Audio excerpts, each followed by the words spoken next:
빌립보서 3장 보기 전에 먼저 우리 2장을 잠깐 보겠습니다.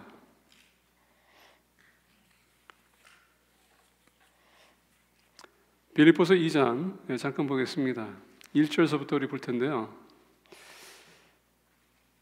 보게 되면 1절서부터 그러므로 그리스도 안에 무슨 권면이나 사랑의 무슨 위로나 성령의 무슨 교제나 국률이나 자비가 있거든 마음을 같이하여 같은 사랑을 가지고 뜻을 합하며 한 마음을 품어 아무 일에든지 다툼이나 허영으로 하지 말고 오직 겸손한 마음으로 각각 자기보다 남을 낮게 여기고 각각 자기의 일을 돌볼 뿐더러 또한 각각 다른 사람들의 일을 돌보아 나의 기쁨을 충만하게 하라.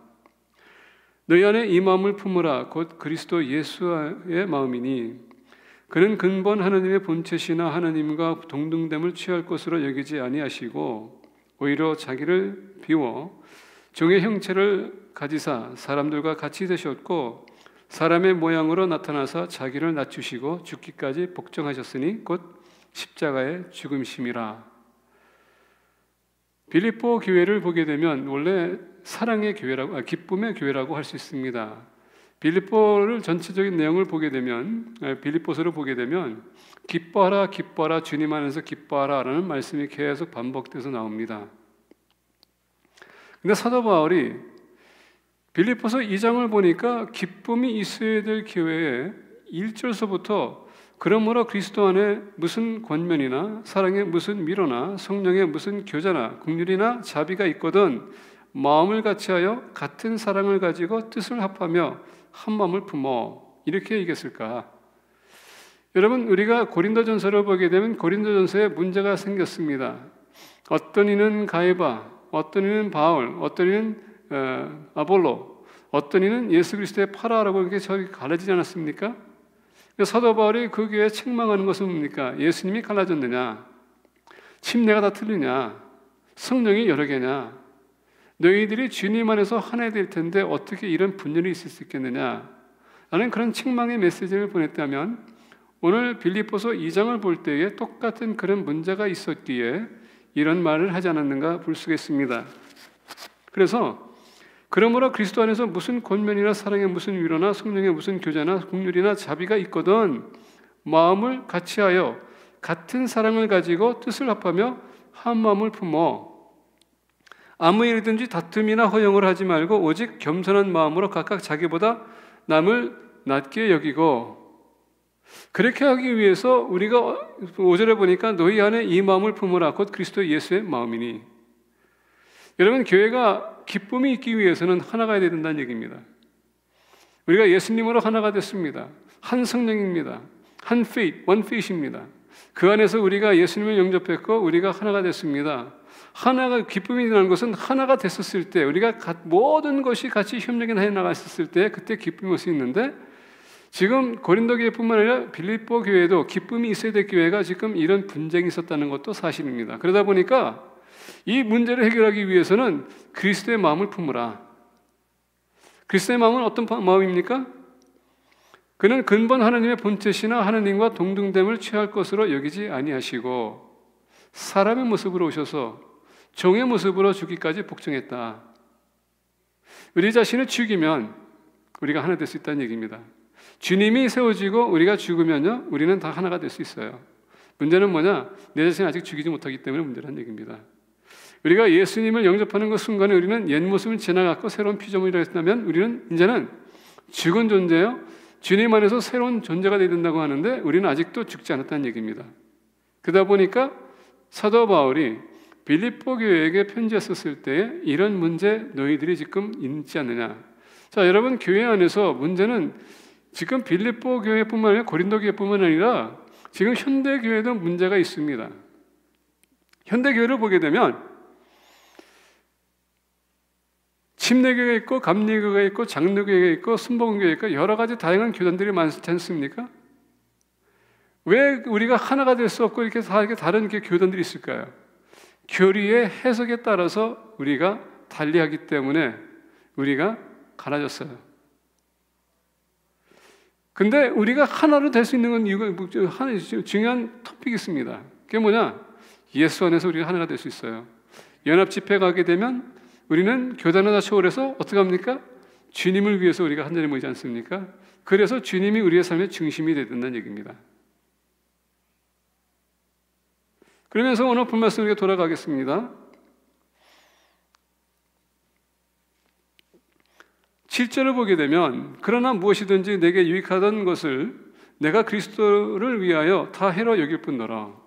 자, 사도 바울은 원래 바리새인이었습니다. 율법으로는 허물이 없었던 사람이에요. 완벽주의자였었어요. 자, 그가 기독교인들이 이제 일어나기 시작하면서 교회 기독교의 세력이 이제 커지기 시작하다 보니까 어떻게 합니까? 위협을 느꼈습니다. 그래서 기독교인들을 핍박하기 시작했어요. 왜 그런가? 바리새인은 이스라엘 백성들의 공간 복음을 우리가 보게 되면 그 구약과 그리고 신약 그 사이에 400년의 그 빈 공간이 있습니다. 하나님께서 대화를 안 나눴어요. 바리새인들은 이스라엘 백성들의 말씀을 저버렸기 때문에 하나님께서 등을 돌렸다 해서 그들이 그때서부터 우리가 율법을 지켜야 된다.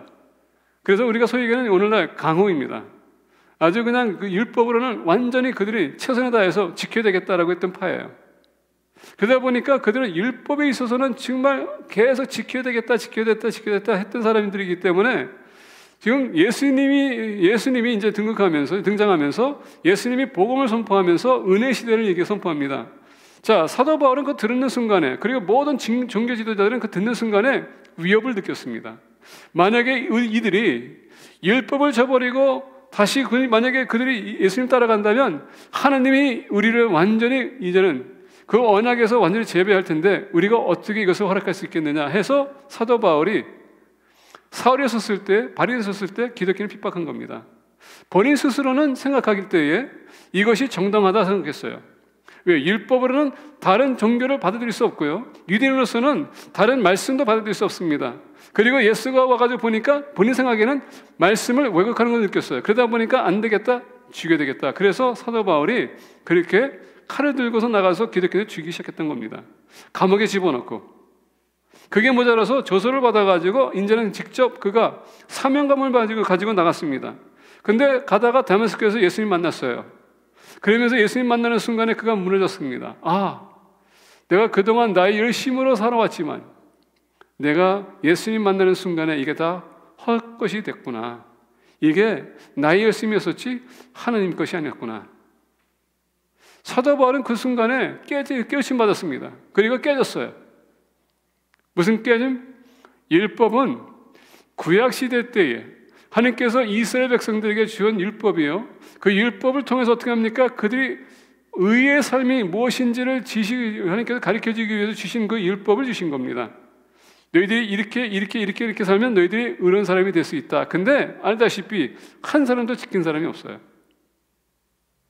사도 바울도 율법으로 허물이 없다고 했지만 알다시피 바리새인들은요, 그 율법 안에서 본인들이 해석한 율법이 있거든요. 그것이 자체가 또 잘못 쓰는 걸 알고 있었어요. 그러다 보니까 예수님 안에서 그분이 발견되기 위해서 그것은 다 배설물로 여긴다. 그래서 오늘 말씀 보게 되면 8절에 또한 모든 것을 해로 여김은 내 주 그리스도 예수를 아는 지식이 가장 고상하기 때문이다. 내가 그를 위하여 모든 것을 잃어버리고 배설물로 여김은 그리스도를 얻고.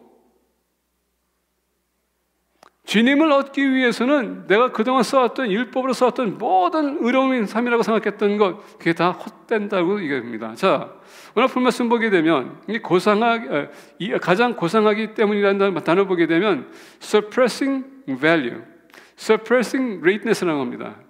주님을 여러분 발견한 그 가치가 모든 것을 초월한다는 얘기예요.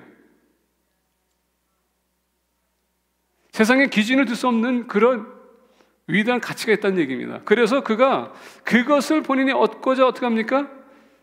알고자 내가 그를 위하여 모든 것을 잃어버리고 배설물로 여기면 그리스도를 얻고. 자, 여기서 배설물이라는 그 단어가 나오는데 로마 시대 때 여러분이 배설물이 두 가지 배설물로 얘기합니다. 첫 번째는 뭐냐면 음식을 먹고 찌꺼기 남지 않습니까? 그 모든 것을 배설물이라고 여겨서 그것을 개에다 줬습니다. 개밥이에요, 결론적으로. 그게 배설물입니다. 근데 또 하나의 배설물은 뭐냐면 사람이 이제 여러분 우리가 볼리브로 해서 이제 큰일 보고 나서 나오면 이제 배설물 있죠? 그걸 또 상징합니다. 어쨌거나 사도 바울이 사용했던 이 모든 것은 쓸모없는 것을 얘기했던 거예요. 그동안 내가 바리새인으로서 율법을 지켰습니다. 전통을 지켰습니다. 문화적으로 지켰습니다. 모든 걸 했지만은 예수님 발견하는 데 있어서는 이게 다 걸림돌이었었다는 얘기예요. 그래서 배설물로 여긴다. 그래서 오늘 본 말씀 보게 되면 이 8절에 또한 모든 것을 해로 여기면 내가 내 주 예수 그리스도 예수를 아는 지식이 가장 고상하기 때문이다 했을 때에 우리가 교회 안에서 하나가 되기 위해서는 주님을 우리가 내세워야 될 텐데 그 주님을 바르게 알기 위해서는 어떻게 합니까? 주님을 알기 위해 사모해야 된다는 얘기예요. We need to have a desire to know Christ. 우리가 하나 되기 위해서는 주님을 바르게 알아야 된다는 얘기입니다. 그동안 여러분이 생각했던 예수님이 아니라, 여러분이 들어왔던 예수님이 아니라 여러분들이 직접 주님을 만나야 된다는 얘기예요. 그래서 여기서 안다는 단어가 relationship을 얘기하는 겁니다. 개인적인 하나님. 여러분들이 이삭의 삶을 볼 때에 야곱이 형 에서로 인해 도망가서 어떻게 합니까? 그가 베델에 도착했습니다. 거기서 하나님이 직접 개인 본인을 만나요. 그동안 하나님은 아버지의 아들 하나님이었었지 자기 하나님이 아니었어요. 아버지가 예배 드리는 것을 보았고 제사 드리는 것을 보았고 제물 드리는 것을 보았고 하나님께 거기서 기도하는 것을 보았고 그러나 본인의 개인적인 하나님이 아니었어요. 그가 베델에 가서 직접 하나님을 만나고 어떻게 했습니까? 내가 하나님이 계신 이것을 내가 이제 알았다. 어떻게 합니까? 서약을 만들 그때 개인적인 만남이 있었다는 얘기예요. 개인적인 만남이 없이는 우리가 주님을 알 수 있다고 할 수 없어요. 여러분 우리가 입으로 예수님을 내가 구주로 영접했다라고 할 수 있습니다. 근데 여러분 그분 모르고서 우리가 영접할 수도 있거든요. 그냥 영접하면 돼. 축복받을 거야. 모든 일이 잘 될 거야. 그러면 어떻게 합니까? 그 의해서 우리가 동기부여 받아서 예수님 영접할 수 있어요. 근데 우리가 살아오면서 주님을 모를 수도 있다는 얘기입니다. 그래서 오늘 말씀 보니까 그리스도 예수를 아는 지식이 가장 고상하기 때문에 내가 그분을 알기 위해서 이 모든 것을 내가 버리겠다. 오늘 여러분 주님 알기 위해서 얼마나 많은 핑계가 됩니까? 이유를 많이 돼요.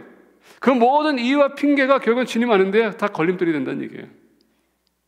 그거로 인해서 우리가 주님 앞을 더 가까이 만나서 주님과의 관계가 이루어질 수 있는데 그 이유 때문에 내가 더 나가지 못해요. 그걸 사도 바울이 지금 얘기하는 것은 그거를 배설물로 여기라.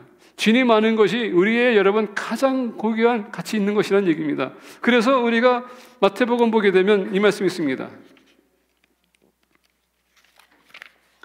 마태복음 13장 44절과 44절부터 46절을 보게 되면 이렇게 얘기합니다.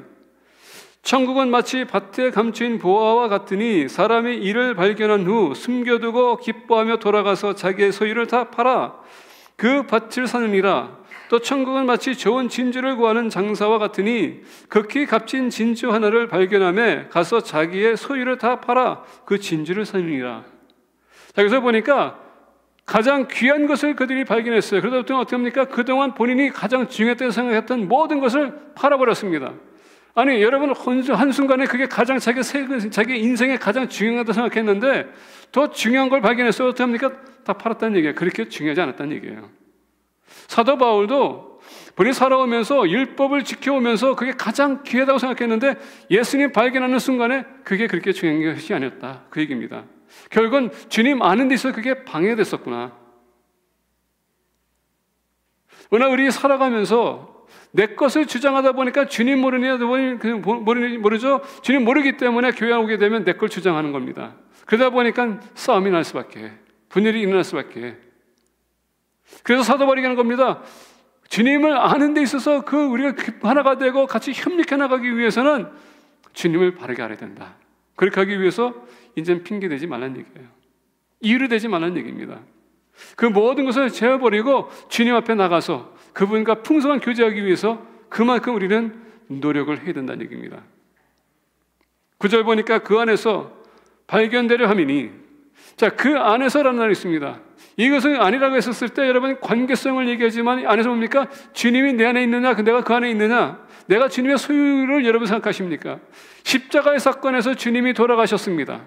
근데 여러분들과 저의 죗값을 지불하셨어요. 십자가 사건에서. 그러면 이제는 우리는 우리의 소유가 아니라 주님의 소유입니다. 주님의 소유라면은 이제 여러분 주님께서 우리를 붙들어서 주님 쓰고자 하는 대로 우리가 사용돼야 된다는 얘기예요.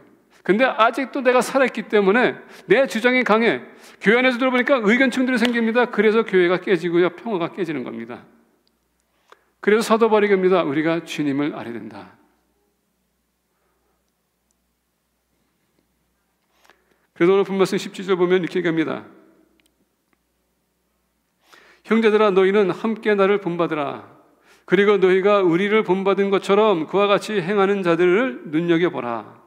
사도 바울이 교만해서 거만해서 나를 본받으는 게 아닙니다. 사도 바울은 완벽주의자였었어요. 예수님 만나고서 그의 성격은 바뀌지 않았습니다. 완벽주의자였었어요. 그러다 보니까 주님과 여러분 같이 교제하면서 주님의 가르침을 그가 받았었을 때 그만큼 완벽한 사람이었었습니다. 그래서 나는 율법으로 완벽했다면 주님을 위해서 내가 완벽하게 살겠다라는 그 마음을 가지고 어떻게 했어요? 이방인의 사도로서 그는 이방인 지방 다니면서 교회를 개척했습니다. 그러면서 밤낮으로 사람들 가는 곳마다 1년, 2년, 3년 동안 가르쳤어요. 왜? 복음이 소중하기 때문에. 그래서 사도 바울은 자기의 명예를 위해서가 아니고 자기의 이익을 위해서가 아니라 오로지 주님을 위해서 자기가 희생하고 헌신했습니다. 그러면서 문제가 생길 때마다 계속 기도하고 관심 갖고 상담해주고 은사를 그들에게 베풀어주고 사도 바울이 했던 것. 그러다 보니까 형제들아 너희는 함께 나를 본받으라. 내가 주님을 갈망하는 마음, 내가 주님을 알고자 했던 그 열정과 그 주님을 닮아가고자 했던 그 열정 너희들이 알지 않느냐? 그러면 내가 주님을 닮아가려고 노력하는데 너희도 그러면 나랑 똑같이 본받으라 그 얘기예요. 그래서 우리가 같이 주님을 위해서 헌신한다면 하나가 될 수 있다는 얘기입니다. 그래서 사도 바울이 우리는 주님을 알아야 된다. 그러면 모든 걸림돌은 제거하라. 여러분 친구 만나는 거 중요해요. 직장 생활하는 거 중요합니다.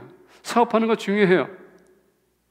근데 여러분 주님이 그것도 더 중요하다는 걸 잊어서는 안 돼요. 그거를 대신할 수는 없습니다. 우상이라는 것은 내 마음을 차지하는 건데 주님이 내 마음에 있지 않으면 다 우상이에요.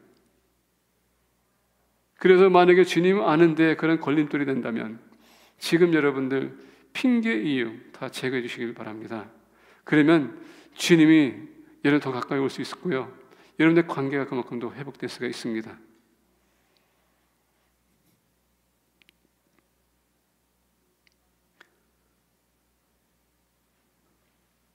그 안에서 발견되려 함이니 내가 가진 이 의는 율법에서 난 것이 아니요 오직 그리스도를 믿음으로 말미암은 것이니 그 믿음으로 하나님께로부터 난 의라. 본인이 주님 안에서 발견됐던 것은 뭐냐? 율법으로 보면 완벽했지만 그게 아니구나. 주님이 내가 주님 예수 그리스도 영접함으로 말미암아 이제 내가 의로운 사람이 됐구나. 여러분 우리가 세상에서 뭘 한들 죄인은 죄인이고요. 의로운 사람 한 사람도 없습니다. 주님 안에서 우리가 의로운 사람이 되는 거예요. 그래서 주님을 우리가 알기 위해서 노력을 해야 된다는 얘기입니다. 최선을 다하세요. 핑계대지 마시고요. 예배 소리하지 마세요. 말씀 성경 공부 있습니까? 소리하지 마세요. 여러분 그 모든 모임은 우리가 주님 안에서 하나가 되기 위해서 말씀을 나누고 서로 위로해주고 권면해주고 세워주고 믿음의 성장을 위해서 우리가 협력하는 거 아닙니까? 그런데 소홀히하지 말라는 얘기예요. 그렇다고 해서 여러분들 일상생활도 소홀한 얘기는 아닙니다.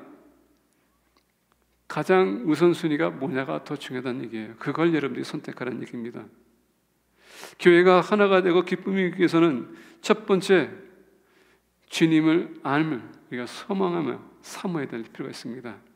두 번째 보겠습니다. 10절과 11절 보면 이렇게 얘기합니다.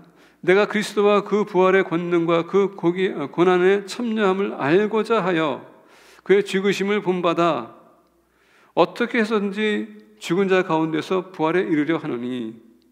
자, 오늘 본 말씀 보게 되면 I want to know라는 단어 씁니다. Christ and the power of His resurrection and the fellowship of sharing His sufferings. 여기서 I want to know라고 했을 때 원한다라고 합니다. 여기는 여러분 갈망이 있어요. 근데 여기서 갈망이 있는지만 뭡니까?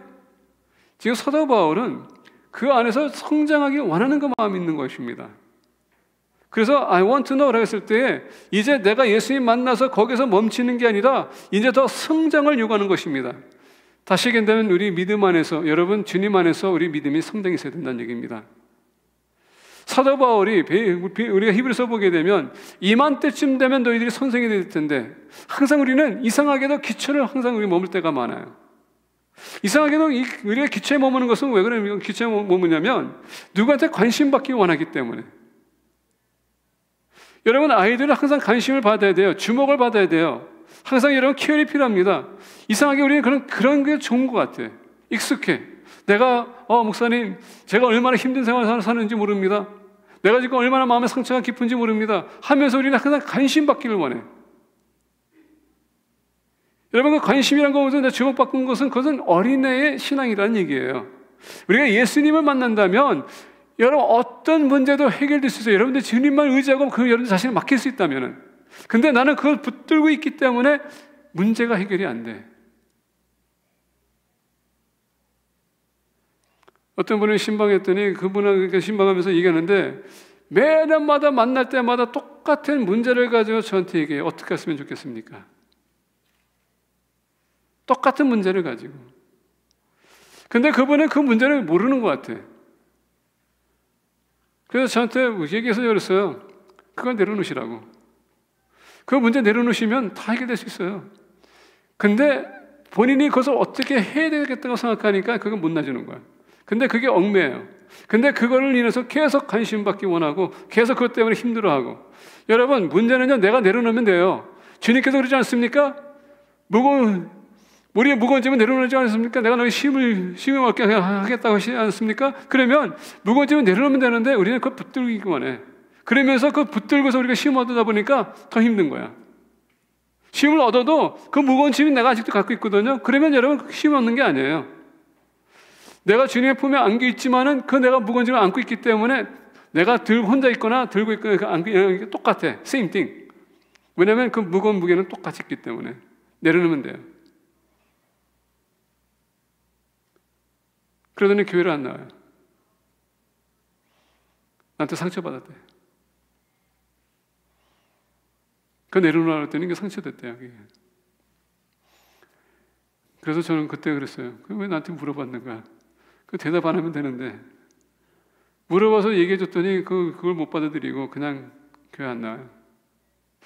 여러분, 우리 모두가 고집이 있는 것 같아요. 우리 모두 고집이 있어요. 그 고집 때문에 우리가 성장이 요구가 되는데 성장할 수 없습니다. 나는 이거 붙들 거야. 나는 이거 끝까지 지킬 거야.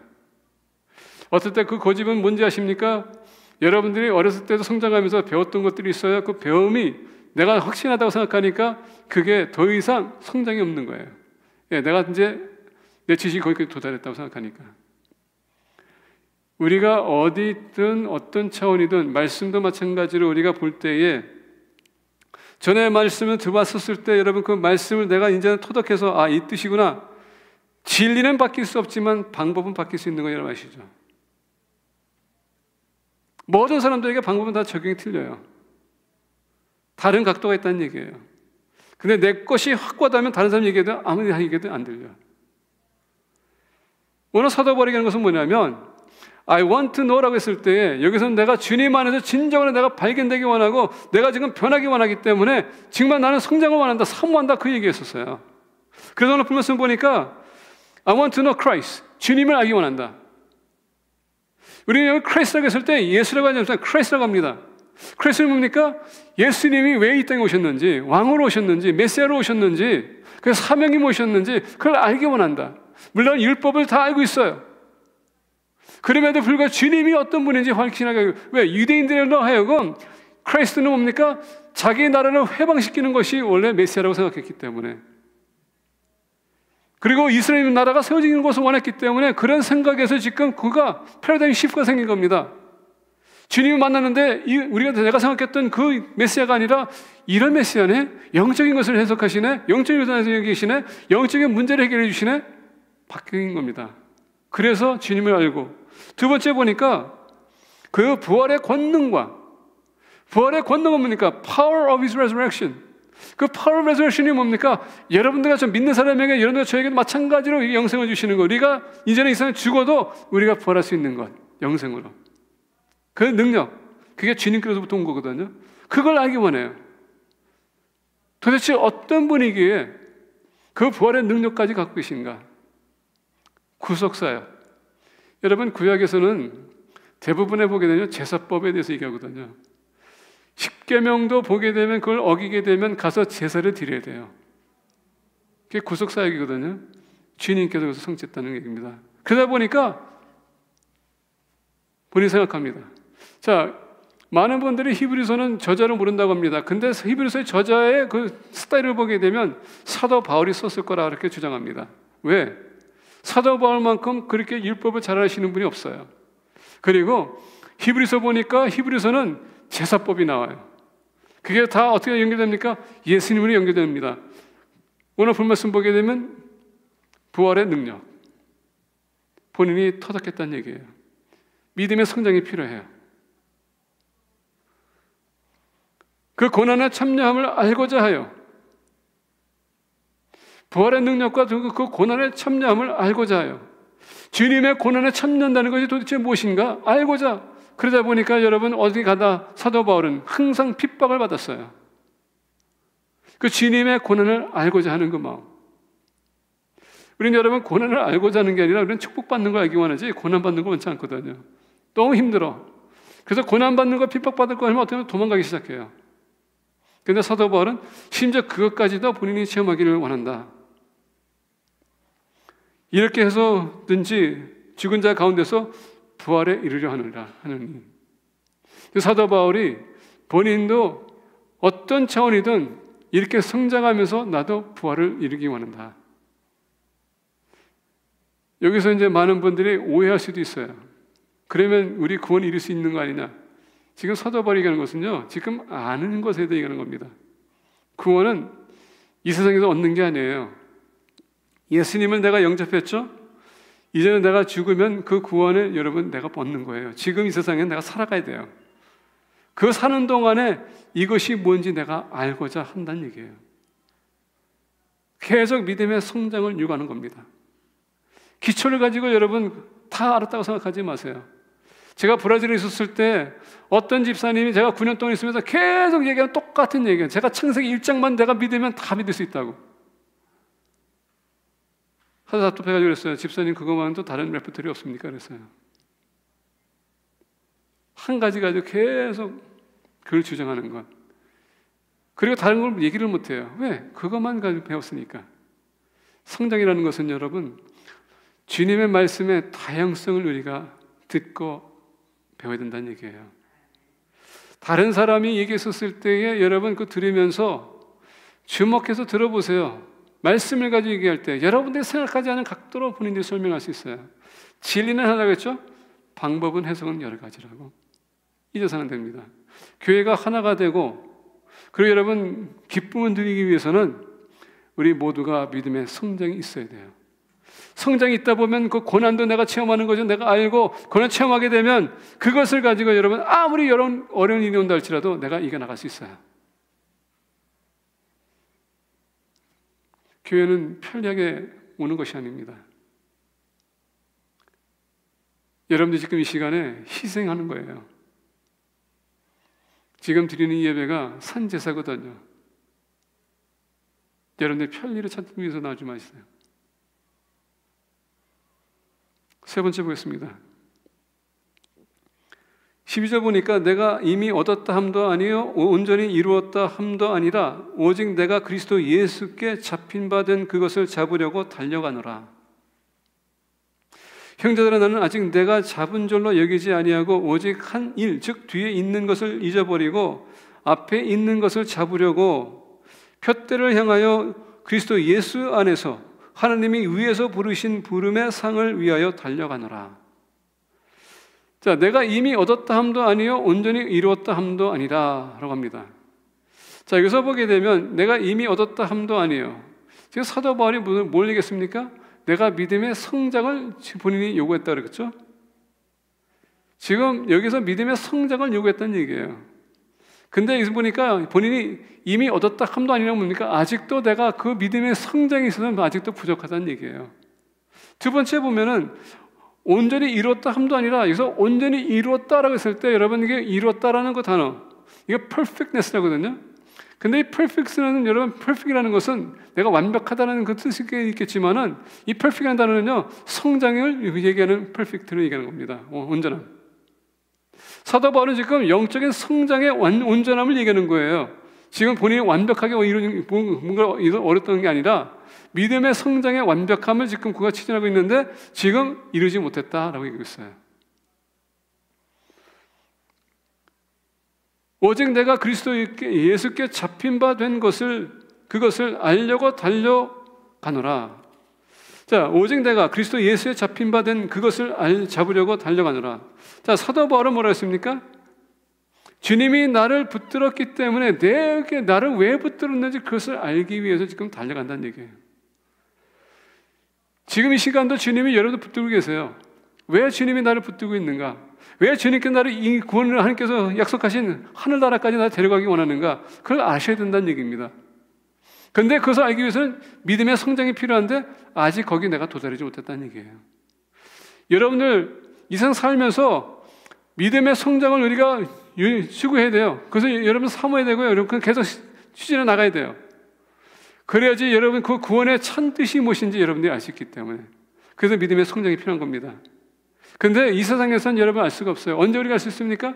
하늘나라 들어가는 그날에 참 뜻을 여러분들이 아실 겁니다. 왜 주님이 나를 그렇게 사랑하셔서 지금까지도 붙들고 계시는가? 왜 나를 지금 사랑하셔서 나를 이끌어 주시는가? 내가 죄에 빠졌을 때 내가 회개하면 주님께서 용서해 주시고 나를 받아주시는가? 그걸 우리는 지금 이 세상에 몰라요.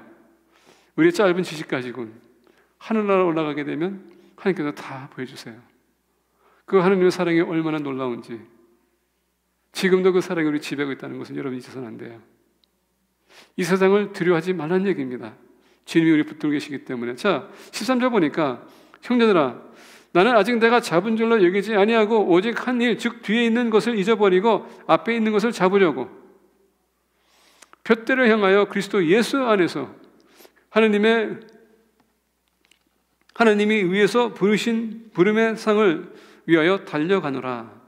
자, 여기서 보게 되면 press on이라는 단어를 씁니다. 이 press on for Christ. 예.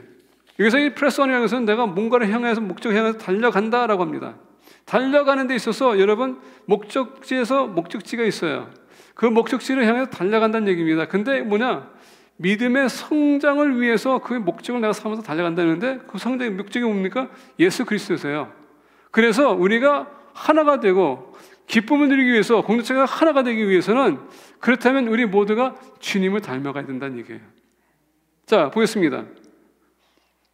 형제들아, 나는 아직 내가 잡은 줄로 여기지 아니하고 오직 한 일, 즉 뒤에 있는 것을 잊어버리고 앞에 있는 것을 잡으려고 푯대를 향하여 그리스도 예수 안에서 하나님이 위에서 부르신 부름의 상을 위하여 달려가느라.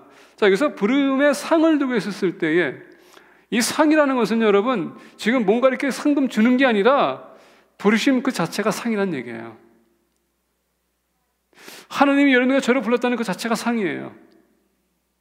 근데 하나님께서 왜 여러분들 저를 불렀을까요? 그 구원도 있지만은 사도 바울처럼 그 영혼들을 이 주님께로 인도하기 위한 그 사명. 그래서 교회가 하나가 되고 우리가 온전해야 되고 믿음의 성장 안에서 주님을 닮아가는 그런 교회를 세우기 위한 상. 그걸 위해서 그가 달려간다는 얘기예요. 그래서 세 번째는 뭡니까? 주님을 닮아가는 그런 삶을 살아가야 된다는 얘기예요. 그럴 때 교회가 하나가 될 수 있어요. 가스퍼 프로젝트이 오늘 메시지입니다. 복음 사역에 힘쓰는 교회가 하나가 되지 않는다면 어떻게 복음 사역을 할 수 있을까요? 교회 분열이 생기는데 누구한테 가가지고 여러분 평화를 메시지로 선할 수 있습니까? 분열이 생기는데 어떻게 사랑의 메시지로 선포할 수 있어요? 할 수 없어요. 이해하고 용서하고 용납하고 품어주고 권면해주고 세워주는 게 교회가 해야 될 일인데 사도 바울이 얘기합니다. 교회는 주님이 중심이 되어야 돼요. 근데 아까 말씀드린 것처럼 아쉽게도 우리가 살아온 환경이 틀리고 배경이 틀려요. 한국의 문화가 있지만 여러분 그 문화 안에 우리 가정의 문화가 있는 거 아시죠? 그래서 이 문화라는 것이 참 신기한 것은 뭐냐면 우리 집사람과 제가 이번 올해가 30주년이거든요. 30주년인데 우리 집사람의 문화가 있고 제 문화가 있거든요. 그 문화가 만나게 되면 어떻게 됩니까? 처음에는 뭐 사랑한다 뭐 이게 눈에 그냥 멀어가지고 그냥 마냥 좋았는데 만나고서 딱 만나는 순간서부터 20몇 년 동안 싸운 문화가 있고 20몇 년 동안 싸운 문화가 있는데 만나니까 계속 부딪히는 거예요. 계속 부딪혀요. 언제까지? 하나가 될 때까지 계속 부딪히는 겁니다. 교회 안에서도 마찬가지예요. 같은 한국 사람이지만 우리 문화가 다 틀리거든요. 근데 주님 안에서 하나가 되기 위해서 어떻게 됩니까? 계속 대립은 있어요. 그래서 사도 바울과 바나바서 싸움이 있었거든요. 근데 주님 안에서 우리가 하나가 될 수 있어요. 그래서 오늘 말씀 보게 되면 그러므로 누구든지 우리 온전히 이룬 자들은 이렇게 생각하시니 만일 어떤 일에 너희가 달리 생각하면 하나님이 이것도 너희에게 나타내시리라. 교회 안에서 여러분 분열이 있을 수 있어요. 의견층들이 있을 수 있습니다. 주님께서 그걸 보여줄 수 있다는 얘기예요. 특히 이 말은 뭐냐면 빌립보 교회에 왜 이렇게 분열이 있었는가? 교리의 문제가 있었어요. 아까 제가 얘기했죠? 침례교, 감리교, 순복음,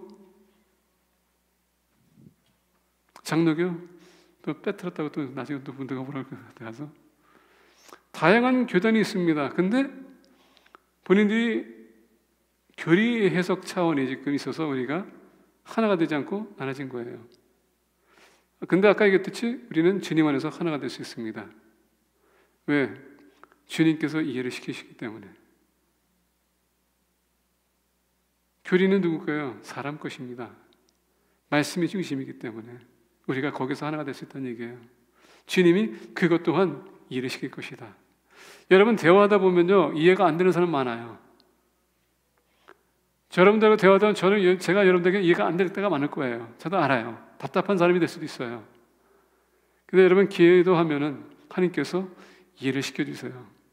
아, 저 인간도 결국은 인간이구나. 저도 사람이거든요. 문제가 많아요. 근데 기도하면은 하나님께서 이해할 수 있는 마음을 주세요. 하나가 될 수 있도록. 사다버리게 하는 게 바로 그거예요. 오직 우리가 어디까지 이루어졌든지 그대로 행할 것이라.